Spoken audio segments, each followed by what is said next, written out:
നമസ്കാരം, news 7 TV വാർത്തയിലേക്ക് സ്വാഗതം. സക്ഷമ കുന്നത്തുനാട് താലൂക്ക് സമിതിയുടെ നേതൃത്വത്തിൽ ഹെലൻ കെല്ലർ ജയന്തി ആഘോഷവും ദിവ്യാംഗ സംഗമവും നടത്തി. സമൂഹം കല്യാണ മണ്ഡപത്തിൽ നടന്ന പരിപാടി അഭിവന്ദ്യ മാത്യൂസ് മാർ അപ്രേം മെത്രോപൊലിത്ത ഉദ്ഘാടനം ചെയ്തു.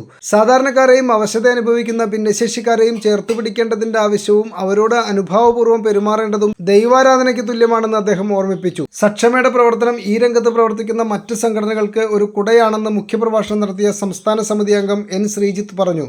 നൂറുകണക്കിന് ദിവ്യാംഗർ പങ്കെടുത്ത പരിപാടിയിൽ ദിവ്യാംഗരായ കുട്ടികൾ അവതരിപ്പിച്ച കലാപരിപാടികൾ കാണികളിൽ ആവേശം പകർത്തി. താലൂക്ക് സമിതി അധ്യക്ഷൻ അഡ്വക്കേറ്റ് E. ജിജോപാൽ അധ്യക്ഷത വഹിച്ച പരിപാടിയിൽ ward councillor T. Jawahar, Sevabharati ജില്ലാ പ്രസിഡന്റ് ഡോക്ടർ B. രാജീവ്, ഖണ്ഡ സംഘചാലക് സുരേന്ദ്ര മേനോൻ, സക്ഷമ ജില്ലാ vice president advocate K.C. Muraleedharan, Sreekumar Thampi, Chandrabose എന്നിവർ സംസാരിച്ചു. സാഹചര്യങ്ങൾ, നമ്മുടെ ഒരു കല്യാണം, ഇതൊക്കെ വലിയ ആഡംബരങ്ങളുടെയും വലിയ ദൂരത്തിൻ്റെയും ഭാഗങ്ങളാണ്. എന്നാൽ നമ്മുടെ തന്നെ ചുറ്റുമുള്ള ഇതുപോലുള്ള ആളുകളെ ഉൾക്കൊള്ളുവാനും അങ്ങനെയൊക്കെ നമ്മുടെ അവശന്മാർ, ആർത്തന്മാർ, ആലംബഹീനർ അവരെ അടുത്തറിയാനും സാധിക്കട്ടെ.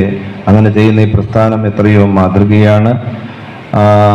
നിങ്ങളുടെ എല്ലാ പ്രവർത്തനങ്ങൾക്കും നന്നായിരിക്കട്ടെ എന്ന് പ്രാർത്ഥിക്കുന്നു. ഒരു ചിന്തകൻ പറയുന്നുണ്ട്, to be best friend of God.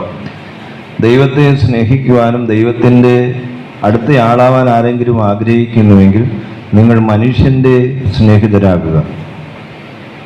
വളരെ പ്രധാനപ്പെട്ട ഒരു ചിന്തയാണ്. നമ്മളെല്ലാം ദൈവഭക്തന്മാരാണ്, പ്രാർത്ഥിക്കുന്നവരാണ്, ആരാധിക്കുന്നവരാണ്. ദൈവത്തോട് ഞാൻ കൂടുതൽ അടുത്തു നിൽക്കുന്നു എന്നതിൻ്റെ ഒരു റിഫ്ലക്ഷൻ, ഒരു പ്രധാന പോയിന്റ്, നിങ്ങൾ മനുഷ്യരോട് എത്ര ചേർന്ന് നിൽക്കുന്നു. നിങ്ങളുടെ സമസൃഷ്ടങ്ങൾ, അയൽവക്കക്കാർ, ദൈനംദിന ജീവിതത്തിൽ കണ്ടുമുട്ടുന്നവർ, അവരോട് നിങ്ങൾ എത്ര ക്ലോസ് ആയിരിക്കുന്നു എന്നുള്ളത് വളരെ പ്രധാനപ്പെട്ടതാണ്. അപ്പോൾ ഇതുപോലുള്ള കർമ്മ പദ്ധതികളാണ് സത്യത്തിൽ ദൈവസ്നേഹം വെളിപ്പെടുത്തുന്നത്. ഇതാണ് യഥാർത്ഥമായ ഈശ്വരഭക്തി. ഇതിനെക്കുറിച്ച് ഒത്തിരി പണ്ഡിതന്മാർ പല കാര്യങ്ങൾ പറഞ്ഞിട്ടുണ്ട്. ടാഗോർ തുടങ്ങി മഹാത്മാഗാന്ധി തുടങ്ങി ഒത്തിരി ആളുകൾ ദൈവഭക്തിയുടെ മാനുഷിക പ്രകടനത്തെക്കുറിച്ച് വളരെയേറെ പറഞ്ഞു. ഞാൻ ദീർഘിപ്പിക്കുന്നില്ല. ഈ പ്രസ്ഥാനത്തിന് എല്ലാവിധമായ ഈശ്വരാനുഗ്രഹം നേരുന്നു. ഇതുപോലുള്ള പ്രവർത്തനങ്ങൾ കൂടുതലായി വ്യാപിക്കാനും നമ്മുടെ സമൂഹത്തിലെ ആളുകളെ ചേർത്ത് നിർത്തുവാനും അവരൊന്ന് ജീവിക്കുവാനും ഇടയാകട്ടെ.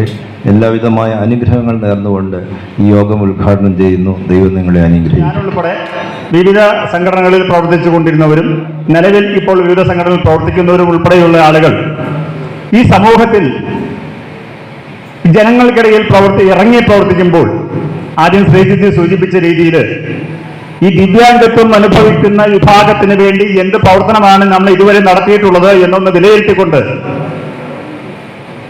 മുന്നോട്ടുള്ള പ്രവർത്തനത്തിൽ ഏത് സംഘടനയിൽ പ്രവർത്തിക്കുന്നു എന്നുള്ളത് നോക്കാതെ അവരവർ പ്രവർത്തിക്കുന്നതും പ്രതിദാനം ചെയ്യുന്നതുമായ സംഘടനകളിൽ പ്രവർത്തിക്കുമ്പോൾ ഈ ഭിന്നശേഷിത്വം അനുഭവിക്കുന്ന വിഭാഗത്തിന് വേണ്ടി എന്തെങ്കിലുമൊക്കെ ചെയ്യാൻ ആ സംഘടനാ തലത്തിൽ തയ്യാറായി മുന്നോട്ട് വന്നാൽ സക്ഷമ ഉദ്ദേശിക്കുന്ന അല്ലെങ്കിൽ സക്ഷമ പ്രതീക്ഷിക്കുന്ന ഒരു പ്രവർത്തനം സമൂഹത്തിൽ നടപ്പാക്കി വളരെ പെട്ടെന്ന് നടപ്പാക്കിക്കൊണ്ട് ഈ സമൂഹത്തിനുള്ളിലേക്ക് ഇറങ്ങിച്ചെന്ന് അവരുടെ അവസ്ഥകൾ പരിഹരിക്കുന്നതിന് നമ്മളെ കൊണ്ട് സാധിക്കും എന്നുള്ള ഒരു വലിയ കാഴ്ചപ്പാട് നമ്മുടെ ഉള്ളിലുണ്ടെങ്കിൽ അത് ഉണ്ടായാൽ നമ്മളെ സംബന്ധിച്ച് ഇത്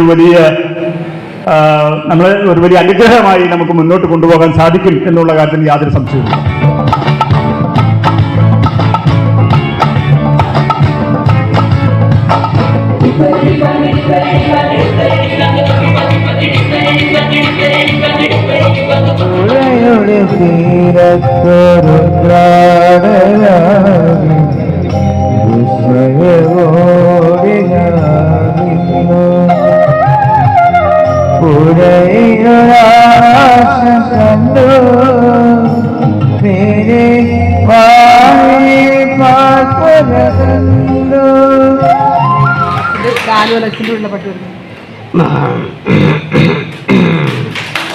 സുരേഷ് ഗോപിയുടെ